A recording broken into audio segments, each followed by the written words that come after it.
Hey. Hi, welcome back to the Balance HI podcast. I'm your host, Samantha Lugine. All right, welcome back. Day one of the HANYS Middle Manager Training did not come to play. If I had to describe it in one sentence, it felt like leadership school meets Oprah meets a surprise episode of The Office. We covered leadership styles, conflict resolution, the PACE model, the 3 C's communication model, the secret personality of the ambivert, motivating language theory, and the power of presence.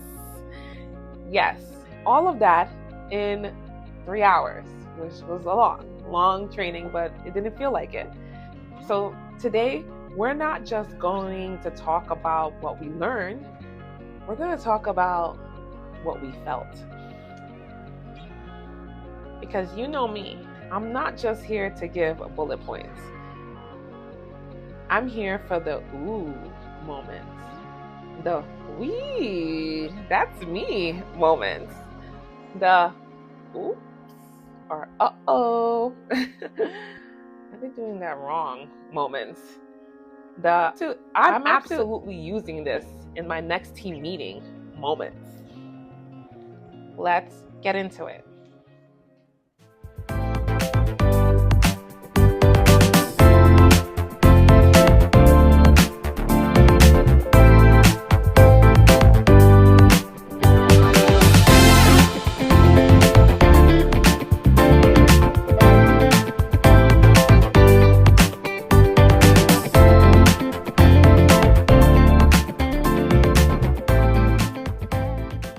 We kicked off with leadership styles, and they come in like Taylor Swift era tours.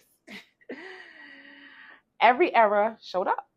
The visionary era, the democratic era, the I don't micromanage, but I'm watching from afar era, the I'm delegating because I'm so overwhelmed era, the I'm just trying not to drown era.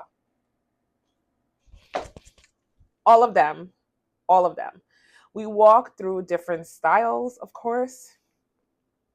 Authoritative, democratic, coaching, the pace setting, the servant leadership, transformal, and of course, the classic, I'm not sure what my style is, but I've been promoted 3 times, so something must be working style. But then transformative leadership stepped on the stage like a surprise song in the set of lists, like a surprise song in the set list. And I had to say, ladies and gentlemen, and gender neutrals, one of the Mount Rushmores has entered the chat. But when I talk leadership, I don't think of it as one size fits all. I think of it in eras, in identities, in pillars. And for me, my leadership, Mount Rushmore,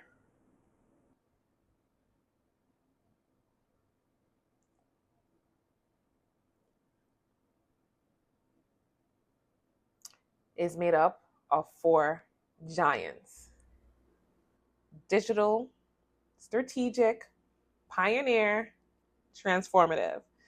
Digital leaders who understand the digital reality of healthcare, EMRs, AI, informatics, interoperability, portals, health information exchange, cybersecurity, they know that spreadsheets and paper are not going to carry us into the next decade. Because I'm allergic to paper.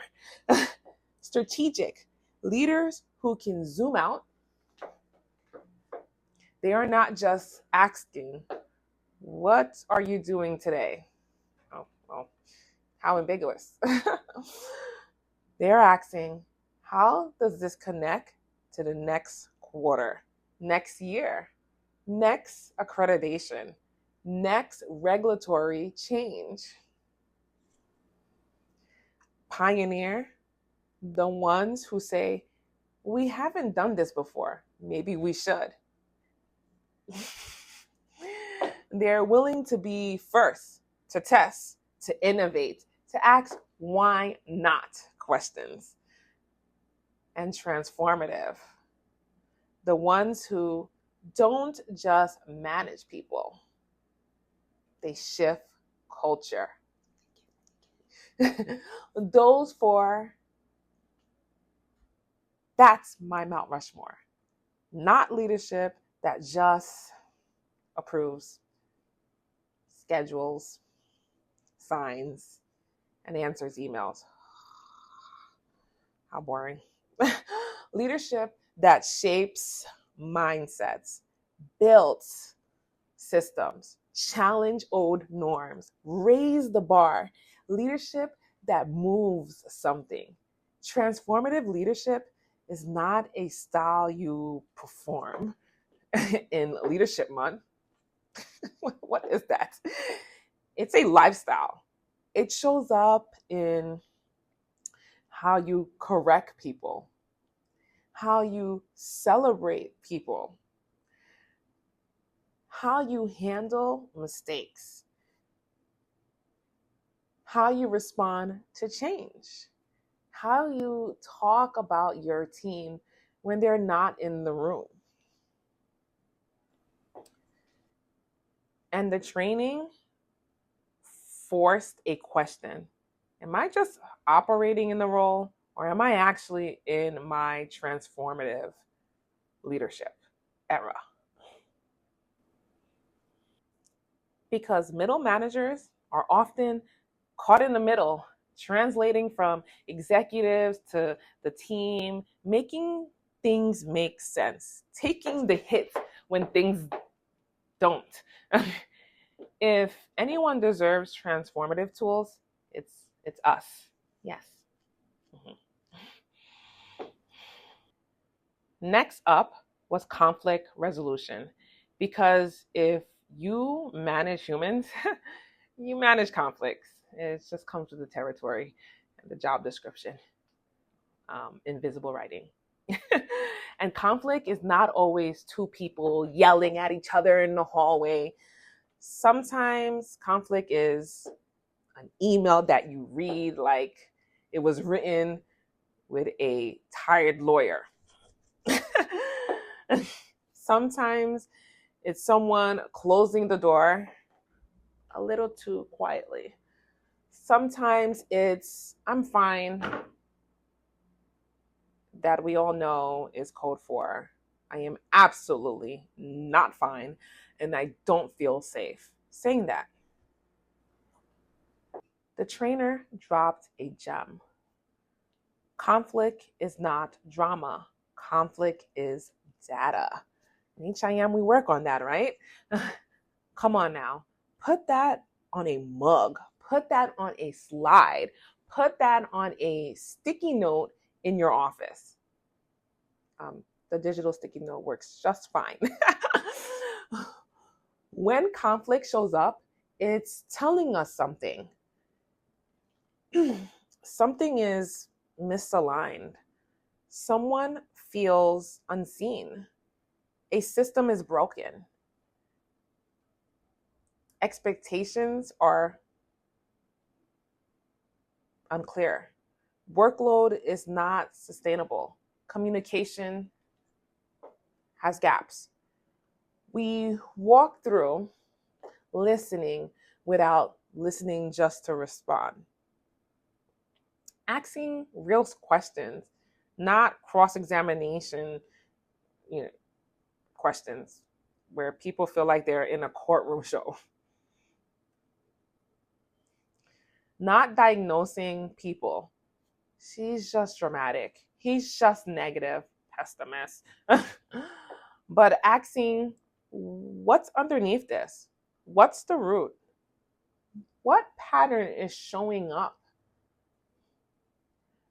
Because conflict handled well builds trust.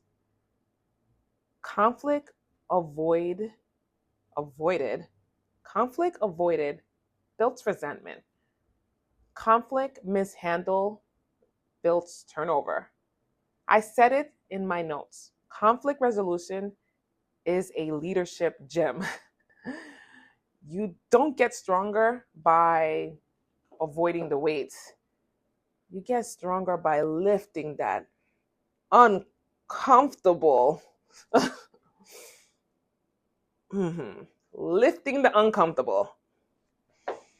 And this hit especially hard for middle managers because we're often caught between two team members, caught between departments,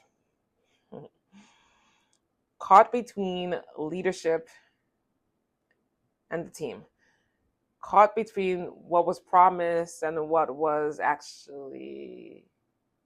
actually have. We must know how to de-escalate, clarify, reframe, refocus people back on the work and the purpose. But also, we must be able to own it when we are part of the conflict. Leaders are not exempt. No, we are not. Sometimes the conflict is. I feel like you never listen. I feel like you dismiss me. I feel like you favor certain people. I know we have gotten that.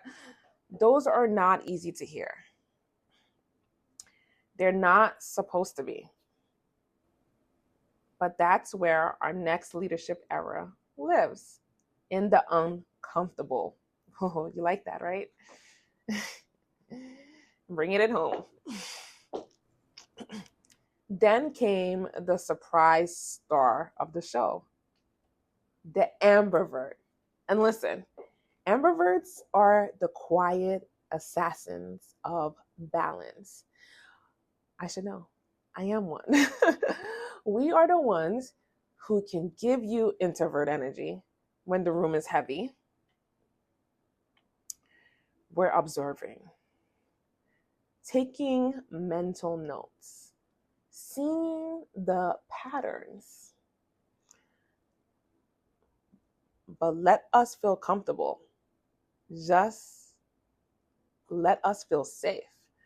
Let us feel aligned. Suddenly, we're hosting the whole meeting, facilitating the discussion, cracking a joke. My jokes can be dry, but sometimes they're funny. Dropping a gem, running the Eras tour of the staff huddle. Ambiverts are adoptable, intentional, measured. We can step forward. Hold up, let me just do it. We can step forward when needed, step back when needed. We don't need to be the loudest, but we are never checked out. Perfect middle manager energy. Because middle managers sit in a space where we have to talk to executives, have to talk to our team, and have to be in big meetings, have to be in one-on-ones. We have to give town hall voice when we're presenting, therapist voice when we're listening,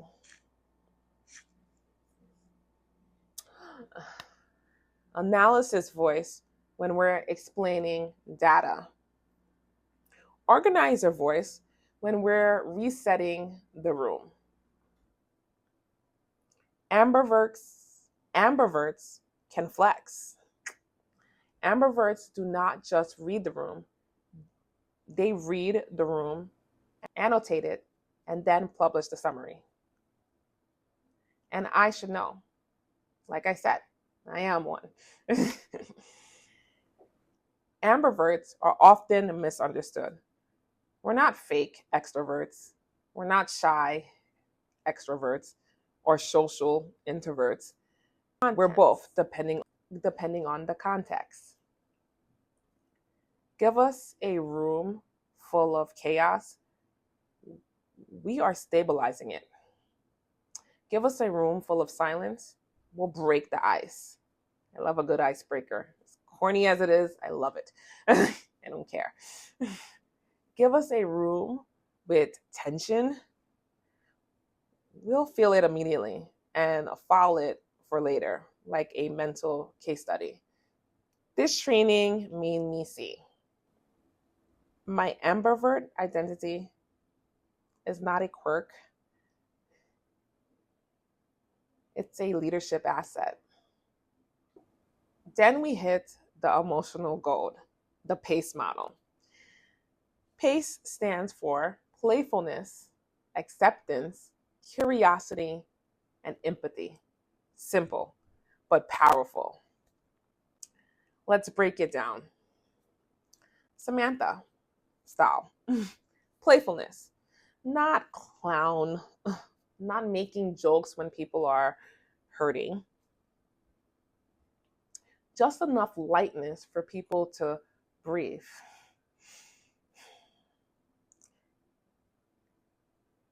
It's okay, this is heavy, but we're in this together. It's an energy, a little more humor, a little warmth.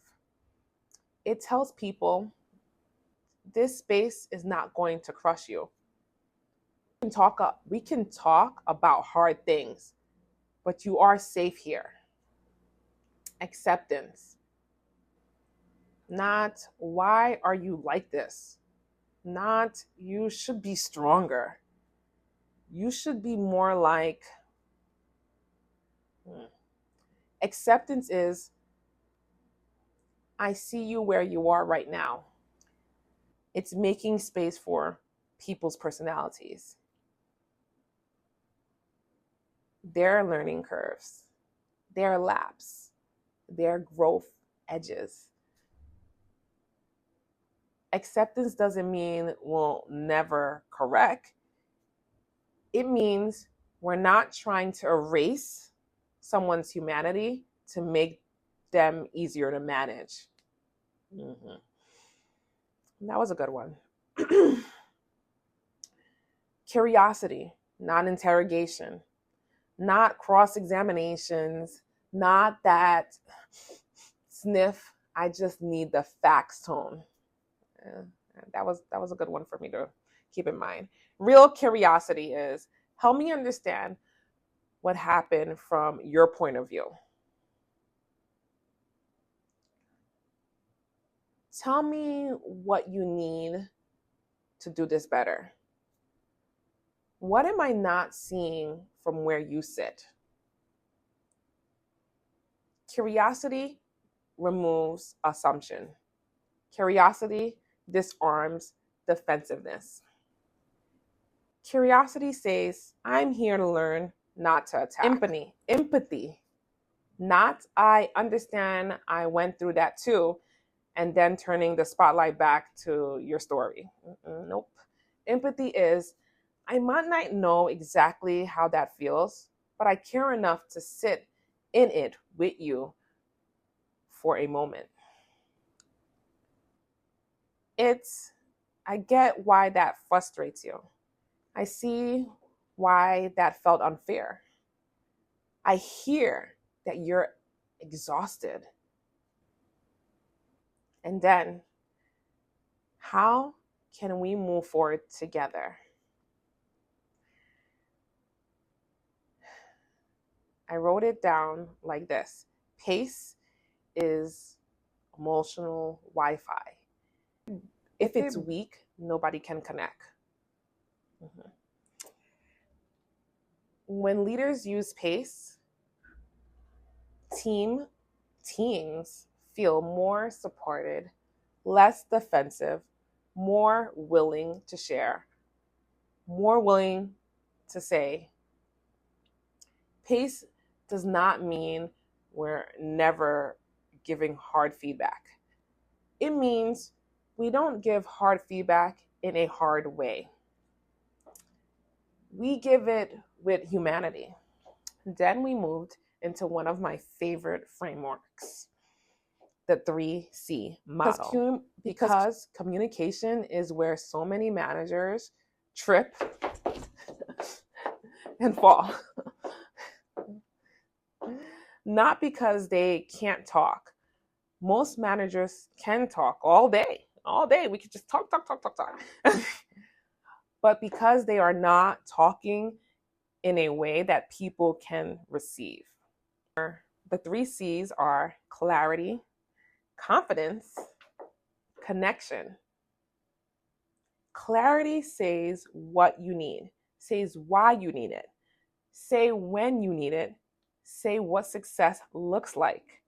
We have to stop giving instructions like it's riddles on a wheel of fortune. Can I borrow a vowel, please? We need to get this done ASAP. Okay, what is this? What does done look like? Who is we? When is ASAP? The rapper? Today? This week? Before survey? Clarity is we need all charts from November 1st to November 7th coded and billed by Friday at 3 p.m. because revenue cycle is closing the month.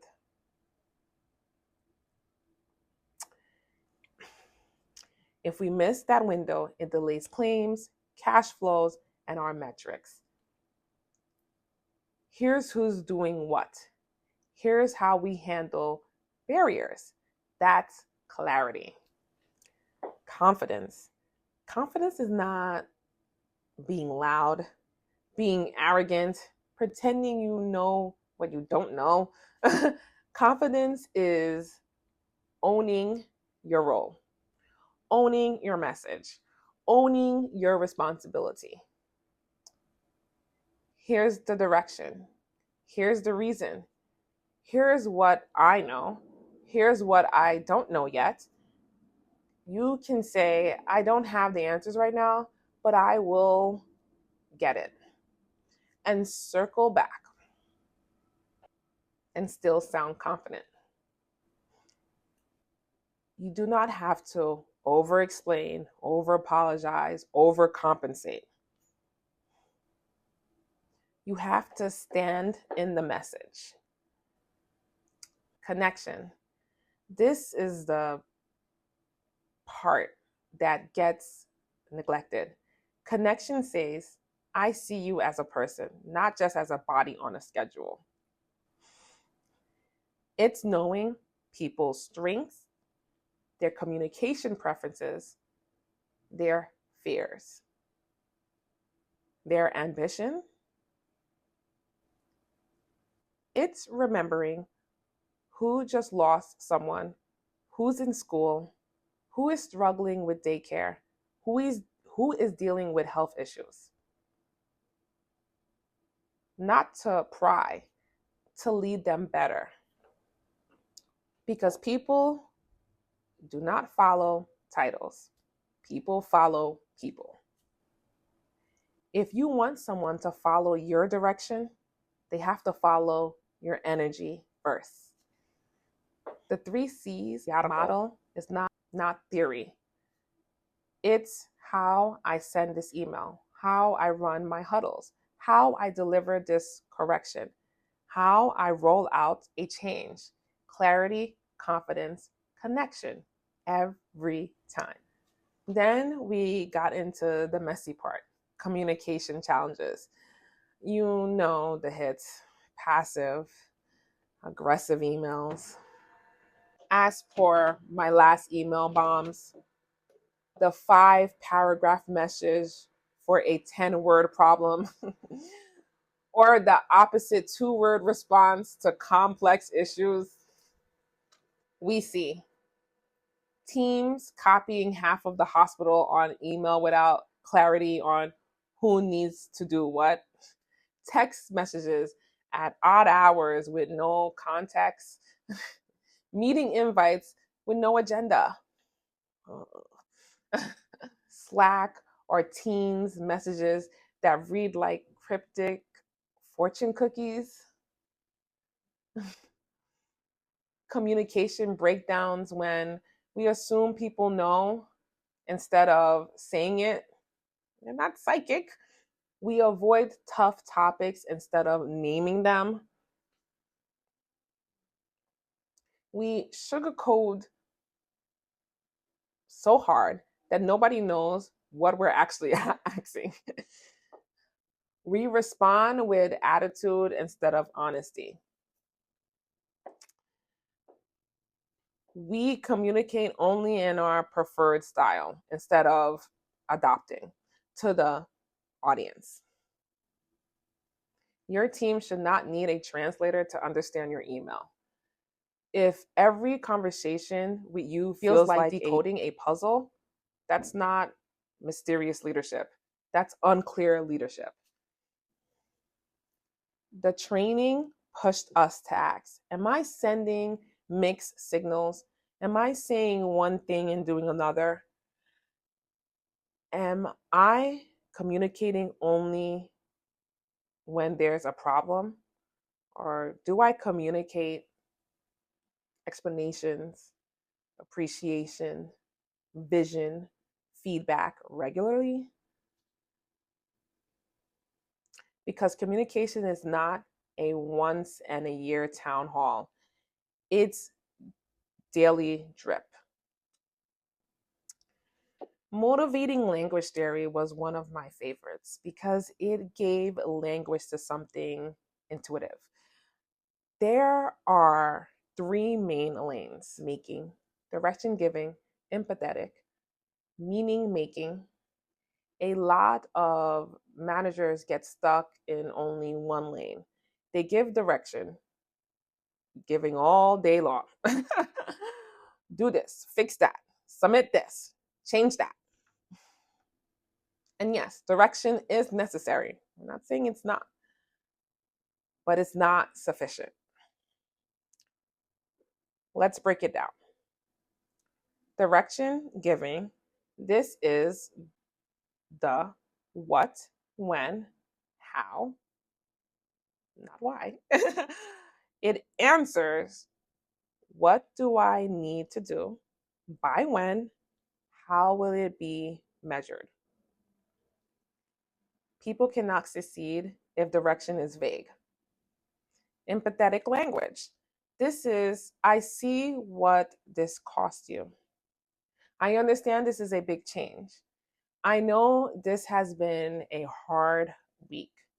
Empathetic language, that does not mean you excuse everything. It means you acknowledge the reality of what people are navigating. It creates a psychological safety, space for question, room for honesty. Meaning making. This is where a lot of leaders completely skip out.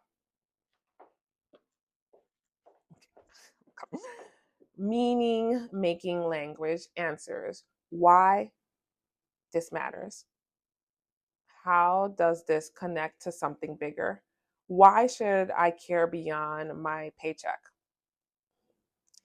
This change will reduce denials, which means less rework, which means less frustration for you and faster revenue for the hospital. This documentation improvement will help our patients get approved for services they actually needed. This new process helps us prepare for survey so we're not panicking 2 weeks before. A manager who only gives direction is just that, a manager. A leader uses all three: clarity in direction, empathy in delivery, meaning in context. I wrote it for myself in my notes like this: direction tells them what to do, empathy tells them they matter while doing it, meaning tells them why it's worth the effort. We close with presence, the leadership kind, not the Amazon delivery kind. Okay. Presence is not volume, title, intimidation, or who talks the most. Presence is security. It's the ability to anchor a space. Communication, calm. Make people feel seen. Bring stability in the chaos. Presence is the leader who walks into a room. I've got to do the motion. During a crisis, and you feel your shoulders drop just a little bit because you know, okay, we're not alone in this. A little secret: I thrive in chaos. My team says it all the time. It's how you stand, how you listen, how you respond when news is bad, how you react when someone makes a mistake. Presence is also not disappearing when things get hard.